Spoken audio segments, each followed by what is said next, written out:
My parents and Sky's parents have been friends since their college days. Kaya masasabi niyong nasa tiyan pa lang kami ng mommies namin, magkaibigan na kami ni Sky. Nagsimula nung tayo'y bata pa.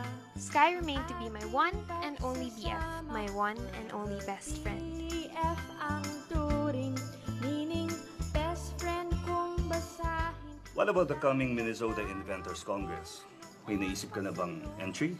Na talagang aminin Halos tapos na ang blueprint ko for my invention. ko sa Sino kaya ang magiging physical model ng robot ko? is the star, is the sky. Yan si Sky, oh. Sobrang in love kay Lola.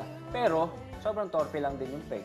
Fall in love, fall in love. May naisip ka na ng idea for your project? Yes, Sky! Ikaw ang magiging physical and behavioral model ko for my robot.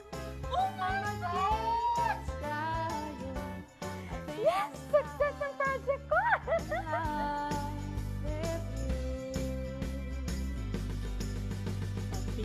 Sky! Mahal na mahal kita. Yun yung stalker ko!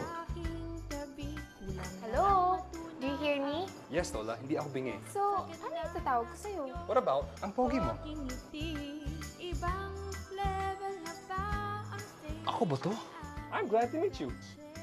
May gusto sana akong pagtapat sa'yo. Isip ang isip ko paano ako magtatapat sa kanya. Yung pala, pinapatasya niya ako.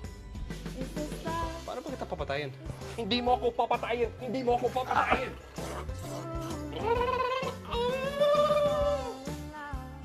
Wow! Robot ba yan?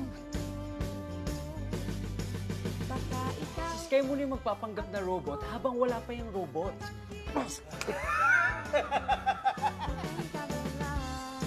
Boss, hindi ka lang ubod ng talino. Napakaganda mo pa. Alam mo, jackpot ang lalaking magiging boyfriend mo. Bakit ako kinikilig? Robot na to, no? For heaven's sake. Pero teka, ang alam niya, robot ako. So that means si robot siya na in love. Eh, may boyfriend na siya. Sino? Yung robot. Don't tell me nagsiselos ka na sa robot. Hindi ka pwedeng mapunta sa iba, Sky. Akin ka lang. Akin! Napamahal ka na sa akin. Wow, dude. Karibal ko ang sarili ko. If you